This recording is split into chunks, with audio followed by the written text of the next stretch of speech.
Well, good morning. Happy Wednesday to you. It is a beautiful Wednesday morning here well into the month of November. A little chilly outside, but what can we expect the week before Thanksgiving? I want to remind you of a couple little things and then give you some information, hopefully to clarify where we stand on a couple of big picture issues for the coming weeks. First of all, remember that our office hours typically are Monday through Thursday, 9 to noon. Next week, Thanksgiving week, we will be open regular hours Monday through Wednesday. That would be 9 to noon. We're, of course, closed on Thursday and then again on Friday. We will continue to check our messages and things of that nature, both email and online, on the phone. So be sure to reach out to us if you need. Know that our Tuesday Bible study will meet as usual next Tuesday, both with an in-person and Zoom option.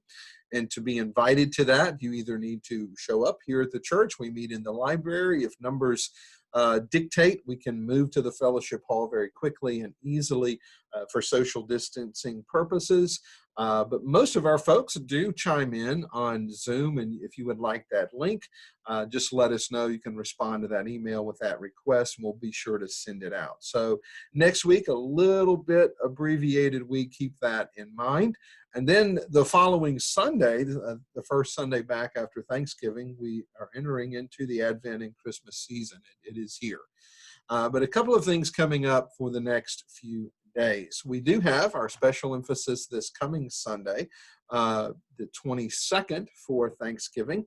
We're not going to be able to do some of the things that we typically do, but in lieu of that, and to take that to others in need, we began a project earlier this month in ministering to 12 specific families in our community with Thanksgiving meals.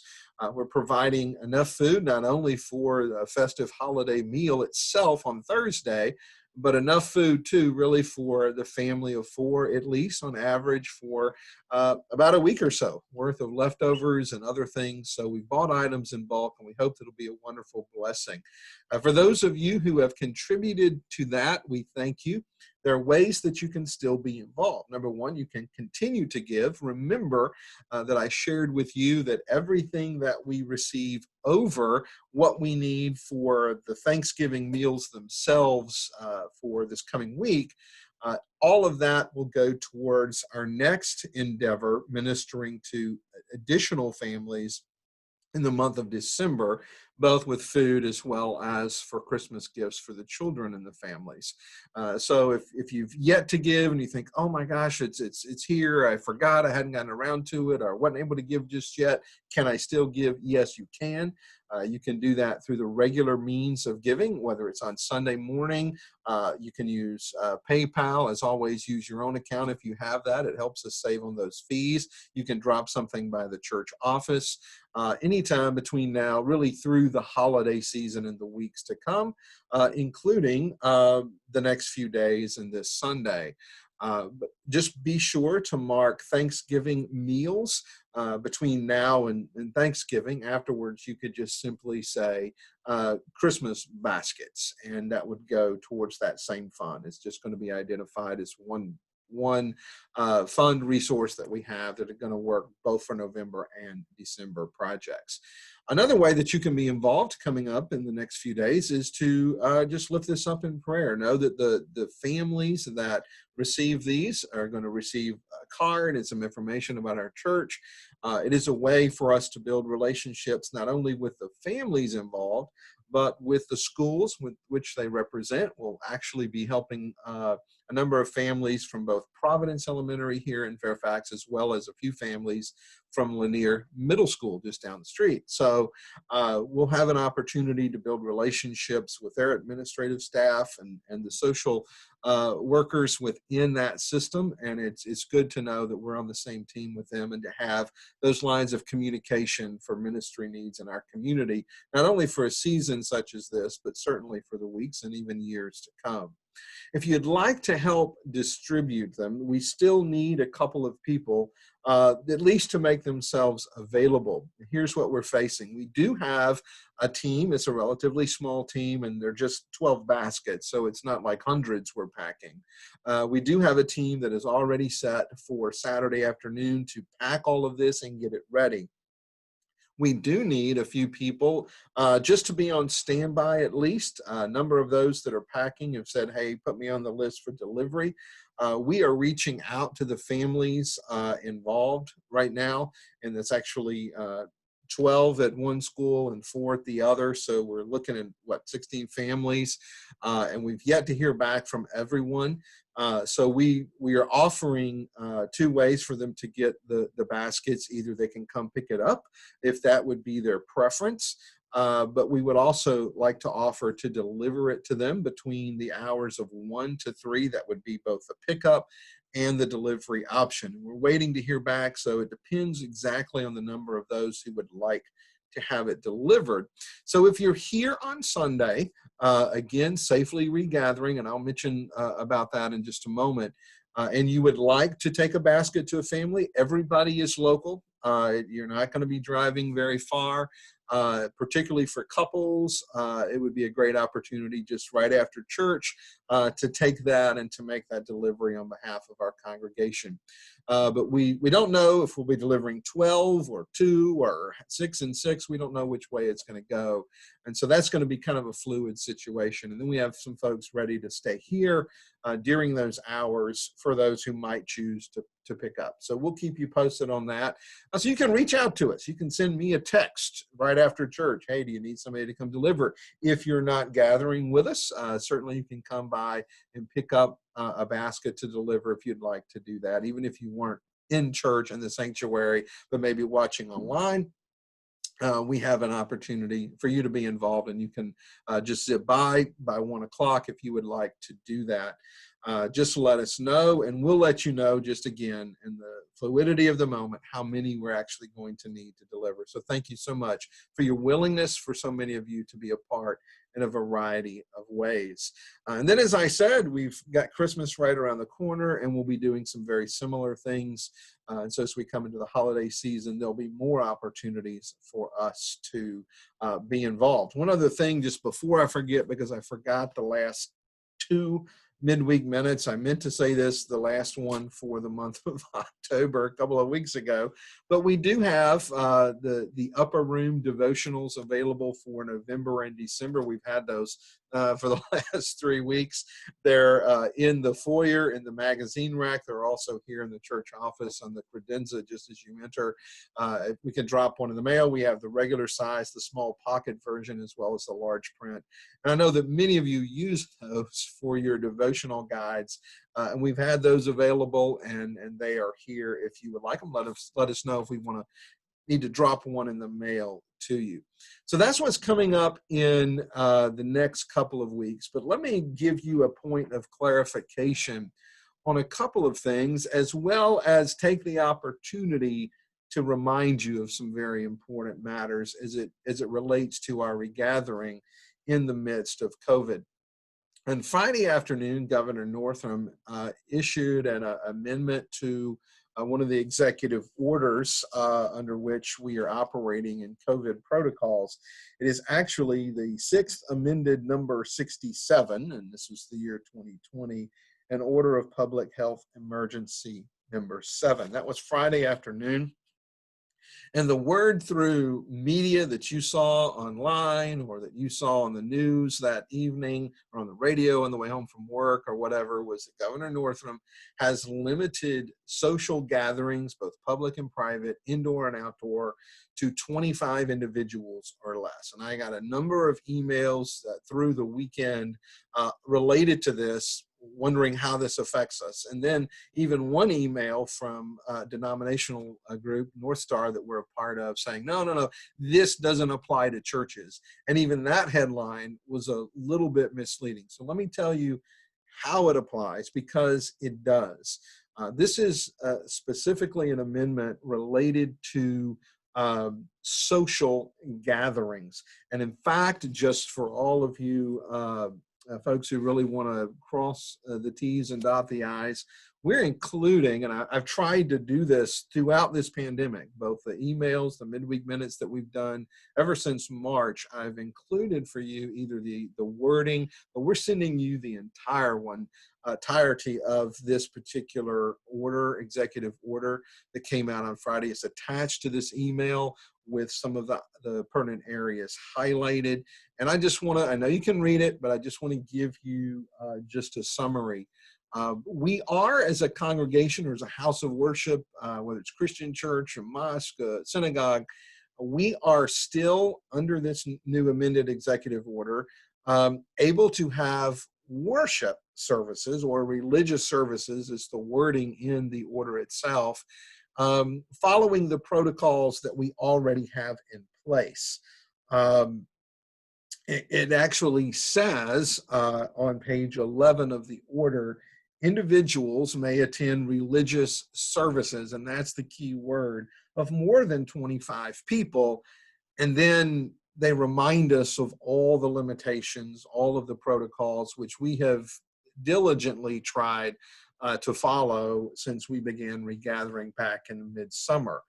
And so the issue is where we are exempt from 25 or fewer is church, is the worship moment. However, it continues, and at the end of that paragraph, or rather that section, is section 1, which talks about religious services and houses of worship. It does say this, and I'll quote it further. Any social gathering held in connection with a religious service is subject to the public and private in-person gathering restrictions in section B, paragraph 1. In other words, this order, this amended order. So for example, we can have as many as we can get in under the social protocols, in the social distancing protocols in our sanctuary. But yet, if we were to try to have fellowship hour in some way, it would have to be 25 or fewer, and it would have to be still with the social distancing and the mask and all of the other limitations. So in other words, just because you're a church, you can't have a party. So this takes away perhaps the opportunity for example, I don't know that our church would fit this category, but if you have a congregation that has a large Sunday school department or a large youth group, and they wanted to have, just a social youth group meeting, that would have to be limited. But yet the church worship service itself is not affected. So keep that in mind, which that does bring me to one matter.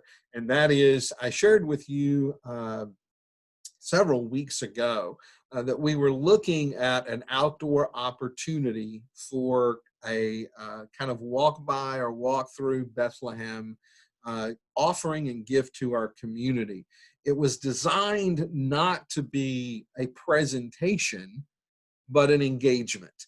We started this last year to really great success. We had already made plans and already reserved the petting zoo and all of that thing that will actually expand what we did last year. We were set and ready to go because, number one, it was outside. We were going to follow all of the protocols to the best of our ability, including masks and what have you.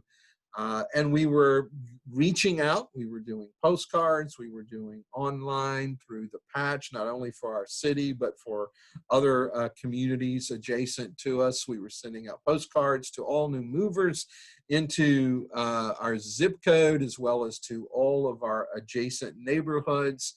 We were getting banners ordered to put out. And of course, just the drive-by and visibility, was, like last year, is going to draw people in. However, because that is not a worship service, we are not able to conduct it in the way that we had designed. Again, not a presentation, but an engagement. The petting zoo, the distancing, yes, but still the fellowship and trying to connect with our community, and an outdoor environment that is a little bit safer, obviously, than indoors when you're thinking of the COVID protocols. However, this order does limit what we're going to be able to do. And so we wrestled earlier this week with the team that was putting that together, trying to find a way for us to do it.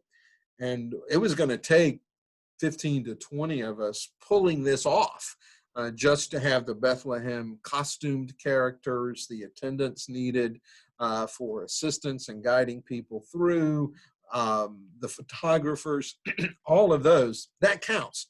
And so we were going to have this presentation and have to allow 10 or fewer neighbors at a time just to walk by and hurry up and pass on through. And that was really not our intent. Our intent was for a 2 to 4 2-hour engagement, a couple of little bonfires and little things, just to hot chocolate perhaps, like we did last year. Some, even though we weren't going to do that, we were going to have some ways for us to just slow it down a little bit and engage with our community. And because of this order and looking at the limitations and what we would have to do to adjust, we felt it best not to pursue that. In other words, the bottom line is that on December 20th, the plan for our Walk by Bethlehem, the Living Nativity and all, that is canceled for this particular Christmas season. If it was an outdoor drama or presentation where people came by and sat down and social distance and had the mask and watched something happen, that's a different story, and we were not in a capacity even to pull that off at this point. Really, it was for that social engagement, kind of the lunch on the lawn kind of thing, and much like we did last year to great success. And so we felt it best to honor the request of that executive order and to honor and love our neighbors as ourselves by simply postponing it and rather than trying to tie ourselves in knots and play policeman to get people through a petting zoo and an engagement where we hope to have spent time with our neighbors more than we're able to. So thank you for understanding that. We kind of looked at this for about 2 hours of a conversation. We looked at it from different ways. And some of you may be saying, well, what if we did this? And yeah, we included that in our conversation. We ran all kinds of scenarios, and it just kind of robbed us of what we really wanted to do. Because remember, this wasn't presentation, but engagement with our community. And really, it's going to be difficult for us to do that under those new limitations. So thank you for understanding, and we'll keep you posted as the rest of the holiday season comes. I need us to be ready. We're ready here in the office. We're ready staff-wise if we got another stay-at-home order, if the numbers were reduced and we had to go back to streaming only during the winter. We're ready to do that, actually more ready than we were in March when all of this hit us so suddenly. So thank you for your patience, and I'm bummed about it. I was looking so forward to it, and I hate that we're not able to do our traditional Christmas things like we normally do. Same with Thanksgiving. This would be the Sunday for our big Thanksgiving meal. But we do thank you for your prayerful patience and walking this journey with us. We're going to get through it. We're not going to get around it. We're going to have to walk through it together. So one other matter as far as that goes, we were reminded in this executive order again that violation of those things, no matter what you think of it, if you think it's too intrusive, if you think it's too rigid, regardless, that is the executive order under which we're operating. And there is penalty of a class 1 misdemeanor, which has steep fines as well as jail time and that kind of thing. Now, I don't think that's coming if we have a little slip up and do our due diligence. But that just is a reminder that there's a consequence if we are flippant and too careless. And we certainly want to be diligent to protect not only you and our neighbors with their health, but to protect our church as far as some of the obligations and liabilities that we may have. So toward that end, as you regather, whether it's coming by the office, be sure to wear a mask. As you're coming to worship, be sure to wear a mask. Be sure to follow the social distancing. We we hate to have to do that and to have marked out the sanctuary as we have. Please just keep the seating to where it's marked as available. And we have our deacons are making themselves available still during this season to help you find a place. So please understand that and know that we're working with some things that are beyond our control. We appreciate your patience. So toward that end, if you've yet to regather with us and plan to do so in the coming weeks, be sure to watch, and it's on our YouTube channel, Fairfax Baptist of Virginia, to watch that welcome back video that we did, because we're pretty much operating under that protocol, the social distancing, the seating arrangements, and so forth. And all of that will be explained, both how you enter and how you exit and everything in between. It's a bummer. We hate to have to do it, but that's kind of where we are. So again, happy Thanksgiving. You will get a Thanksgiving week midweek minute. So I'm going to save my happy Thanksgivings to you and all really for next week. But I hope you have a great week. We hope to see you Sunday. We are regathering safely or online. Just go to our website, go to that homepage, click the blue Watch Here button, and join us at 11 on Sundays. However you choose to regather with us, we are connected through this season. So come, let's celebrate and let's offer thanks this Sunday for all that God has entrusted to us for the days to come. Good to see you this week. Have a great rest of the week.